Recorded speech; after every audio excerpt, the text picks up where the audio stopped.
جديد ووصفة جديدة، نتمنى تنال الإعجاب ديالكم. غادي ندوزو معكم ديريكتومون المقادير وطريقة التحضير. بالنسبة لنا دابا غادي نصوبو معكم واحد العجين اللي هي ما كتحتاجش تخمر ما والو. بالنسبة للمقادير ديال العجين غادي نحتاجو 2 كؤوس ديال الدقيق الابيض بعد ما غربلناه بطبيعة الحال. غادي نحتاجو معاه 2 كؤوس الماء ديال العنبة، الماء ديال العنبة، الماء ديال الروبيني بالحق. غادي نحتاجو معاه بيضة واحدة، ملعقة صغيرة ديال الملح، ملعقة كبيرة حليب مجفف، نيدو، 2 ملاعق كبار زيت المائدة بطبيعة الحال، فلفل أسود أو الإبزار والقليل، والكركم أو الخرقوم تا هو القليل منه. وغادي نحتاجو القزبر والمعدنوس. غادي ندوزو معكم إخواني أخواتي ديريكتومون لطريقة التحضير ديال العجين ديالنا على بركة الله. اول حاجه غنبداو بها ان شاء الله هو اننا كناخذوا شي بول بحال هادي كنصبوا فيها 2 كيسان ديال الدقيق ديالنا. غادي ناخذوا واحد الملعقه، غادي نديروا فيها الحليب المجفف، واحد الملعقه كبيره ديال الحليب المجفف.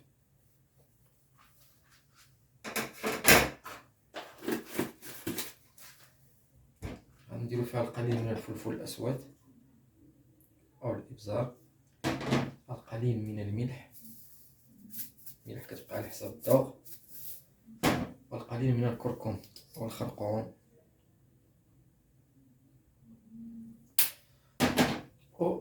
الزعتر. بالنسبه للزعتر كيبقى اختياري الاخوان، نديرو واحد القليل كيعطي واحد المنه يا سلام زوينه. غير هو ضروري ما نحاولو نحكوه مزيان بهذا الشكل هذا.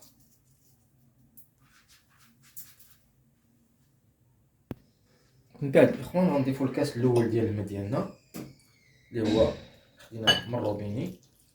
غادي نحاولو نحركو المكونات مع بعضياتهم مزيان باش ما يبقاش لنا داك الديك محبب على هذا الشكل هذا.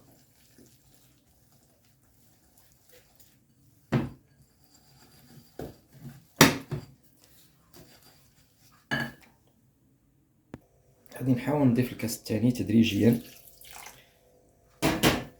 ونحركوه مع التحريك بطبيعة الحال تطلق لنا العجينه ديالنا. ما يبقاوش هذوك الحبيبات، يعني غنبقاو نحركوها حتى ما يبقاوش هذوك الحبيبات نهائيا.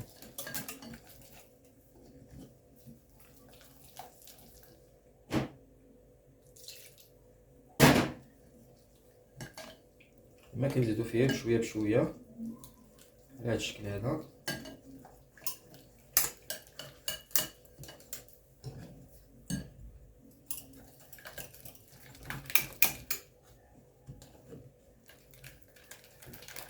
او على هذا الشكل هذا الاخوان حتى ما يبقاوش لنا دوك الحبيبات. من بعد كنحصلوا على هذا الشكل هذا الاخوان، غادي نضيفوا على البيضه ديالنا. بسم الله. غادي نحركوا هاد المكونات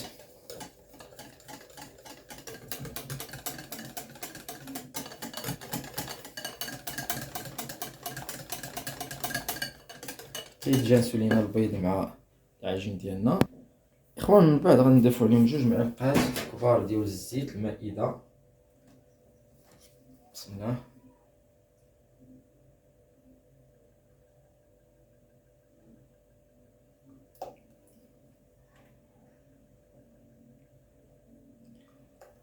مزيان. غادي نخلطوا هاد المكونات مع بعضياتهم. اخر المطاف غادي نضيفوا عليهم القزبر والمعدنوس ديالنا، غالبا شي معلقه كبيره هنا ديال القزبر وديال المعدنوس. غادي نحركوا المكونات مع بعضياتهم اخوان. غادي تجي زوينه هاد الماكله هادي، نتمنىكم تجربوها، غادي تعجبكم مزيان، تجي بنينه.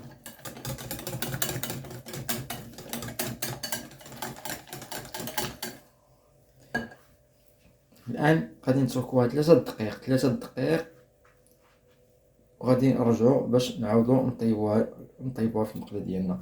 3 دقائق اللي غنخلوها تسرح غير واحد شويه ونطيبوا العجينه ديالنا اخوان. بعد ما تركنا العجين ديالنا بوندون واحد 3 مينيت كما كيجي على هاد الشكل هذا.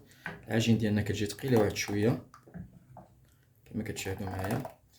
اكيد ملي نبغيو نخدمو بها ضروري غادي نحركوها واحد شويه. كيف العاده كناخدو المقلاه ديالنا بعد ما كنديرو فيها شويه الزيت، وبالنسبه للمقلاه اللي سخنت لكم ممكن ديروا فيها الماء وتعاودوا تحيدوه باش تبرد المقله، باش مابقاش باش تكون سهله في الخدمه. نبغيو نخدمو بها في هذا الشكل كتجينا سهله بهذه الطريقه هذه. اوبس اوبس اوبس، ندورو على الجوانب كاملين باش تجينا العجينه ديالنا متساويه. هي واحد شويه هنا، نقدر نضيف القليل ونتركو العجين ديالنا حيت ما توقف. كما كتلاحظوا معايا الاخوان، بعد ما حسينا بها نشفات واحد شويه غادي نقلبوها للجهه الاخرى. اوبس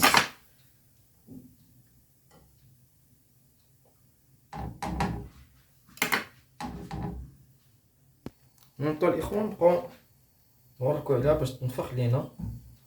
ناخدو شي سباتيل بحال هادي نحاولو نوركو عليها من الجوانب كما كتشاهدوا معايا الوسط، هي اللي كتساعدها باش تنفخ.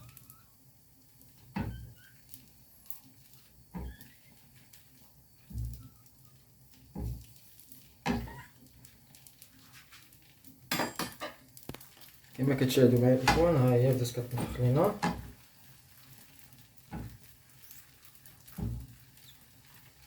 هاد البريسيون اللي كنوركو عليها هي اللي كتعطي هذا الانتفاخ هذا.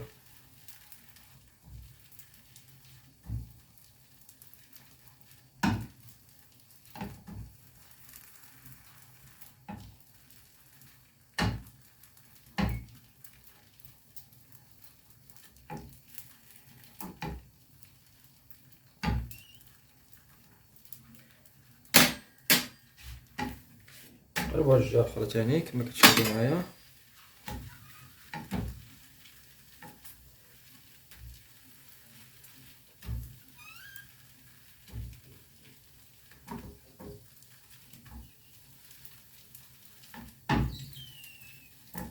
اكيد غادي يجي زوين وغادي يعجبكم الاخوان، نتمنى تجربوه، كياخدش الوقت بزاف،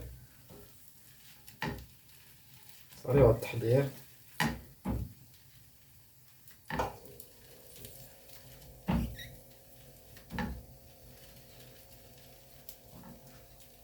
تشاهدوا معايا كيتنفخ غير بوحدو. هذا هو الشكل النهائي ديالها اخواني اخواتي. هذه هي الفطيره ديالنا اللي غادي نعمرو.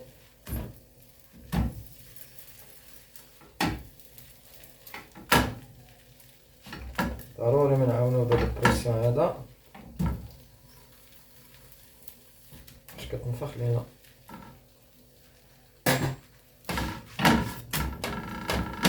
هذه الفطيره ديالنا احبائي في الله. نستمروا على هذا الشكل تنكملوا كاملين ونرجعوا معكم باش نشوفوا الحشوه ديالهم ان شاء الله. اخوان جينا المرحله ديال الحشوه. بالنسبه للحشوه انايا غادي نستعمل الدجاج وغنستعمل الكفته، المهم الاختيار كيبقى لكم الاخوان. ممكن بلا نستعمل هي الدجاج بوحدو. اوكي على بركه الله. غادي نحاول نقطع الدجاج ديالي، كنقطعو انا شرائح طوال على هذا الشكل هذا، نقطعو على هذا الشكل هذا، نحاولوا نضربوه بجوج، نقطعوهم على هذا الشكل.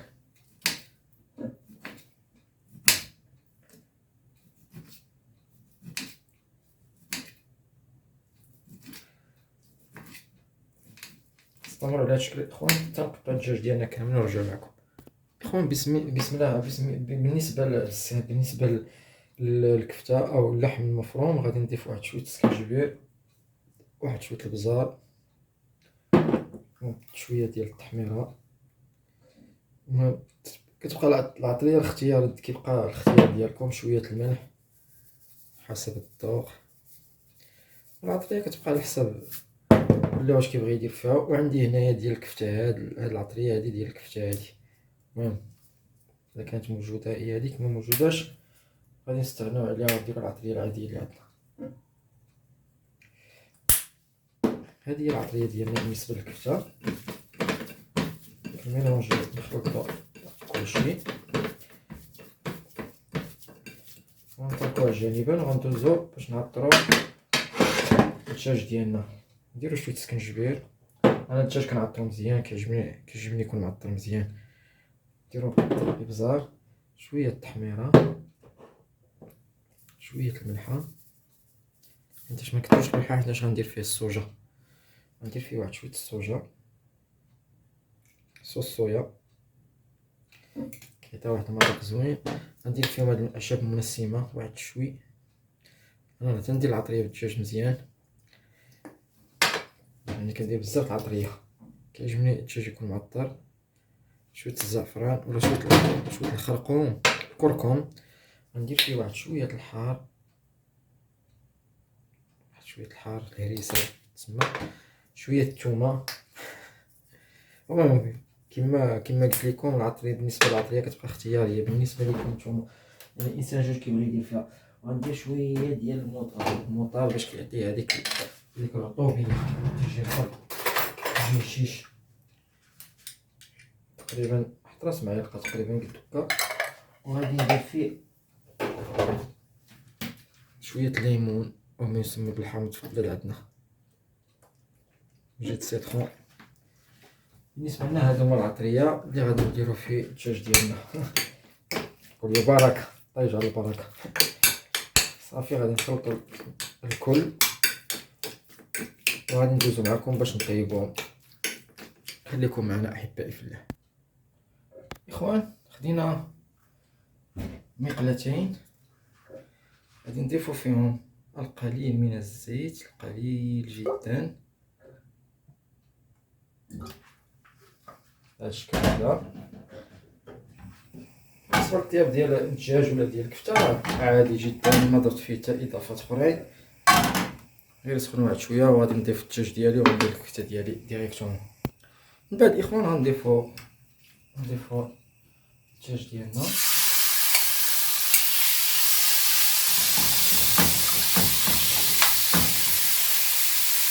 ونضيفو الكفته ديالنا تدريجيا.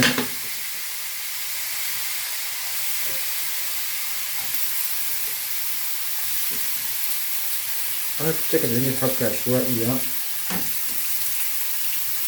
غنطيب باش يفهموا هذا غير هكا اصابع اليد.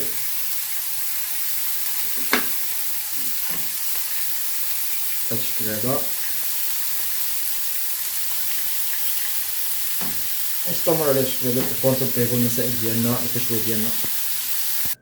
اخوان على بركه الله غادي نعمرو بعد ما طيبنا الحشوه ديالنا الدجاج والكفته. المهم غادي نشدو الكريب ديالنا ولا غادي نشدو العجين اللي طيبنا. الفرماج كيبقى اختياري، نديرو الفرماج هذا كيبقى اختياري، هذا النوع ديال الفرماج. ممكن دير لافاش كيري ممكن ديروش، سا ديبون على حساب. المهم انا كنديرو واحد شويه باش كيكون هذيك البنه. كندير شويه الحار تا هو اختياري، انا تيعجبني الحار.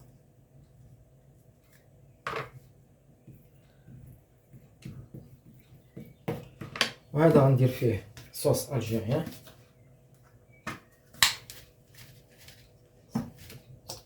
كما قلنا ديما لي صوص كيبقاو اختياريين. وهذا غندير فيه المايونيز، شويه من الحاجه ما كتروش.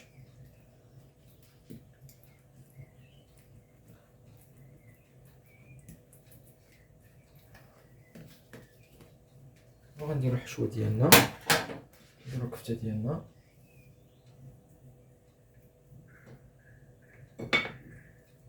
انا بغيت نخلط مع والو، بغيت نديرو السيك، كيبقى الاختيار ديالكم نتوما، ممكن تضيفوا ليه شي اضافات.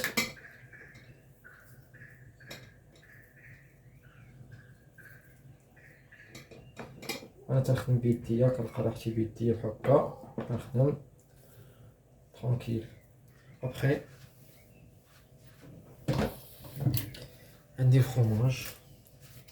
فرomاج شيدر،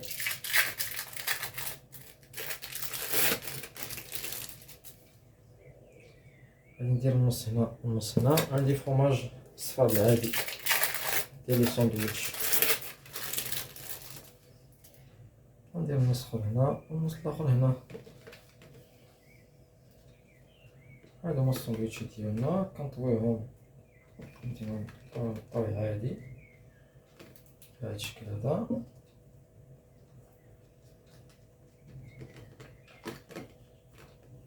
غنطي عادي الاخوان بهاد الشكل، وكيبقى الاختيار ديالكم في الطي.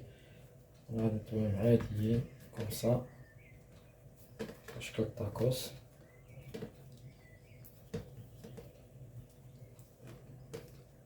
هاد الشكل، على هاد الشكل الاخوان ديالي. غادي نستمر تنكمل معكم كلشي من بعد ما نديرهم في الكريه، وغادي نشوفوا الشكل النهائي ديالهم احبائي في الله. في الله كما كتشاهدوا معنا هذا هو الشكل النهائي ديال الساندويتش ديالنا، كيجي على هاد الشكل هذا كما كتلاحظوا معايا.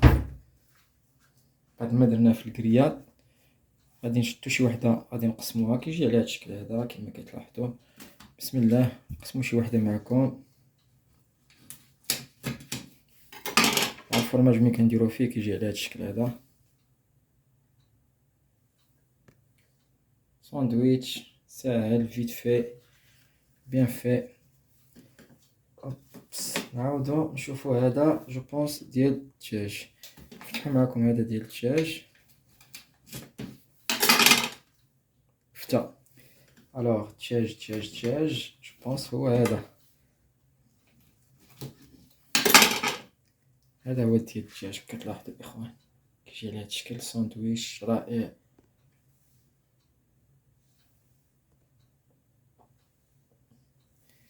الفرماج اللي دايرين فيه كيجي يا سلام اخوان. هذا هو الساندويتش ديال اليوم. نتمنى ينال الاعجاب ديالكم، وشكرا على التتبع ديالكم، وشكرا على لي كومونتير. الناس اللي دخلوا جداد كيصيفطوا لي كومونتير، شكرا لكم بزاف على خديكم، بارك الله فيكم. وما تنساوش تدعمونا وديروا جيم. كنأكد على ديك الجيم باش الفيديوهات ديالنا يتلونساو، باش حتى اليوتيوب تولي تلونسي لنا الفيديوهات ديالنا بجيم. حيت كندخل كنلقى الناس كيدخلوا كيتفرجوا يعني واحد النسبه كتفرج، ولكن ما كتنسى ما كدير الجيم. كنأكد على الجيم، وشكرا لكم بزاف، والسلام عليكم في وصفة قادمة ان شاء الله.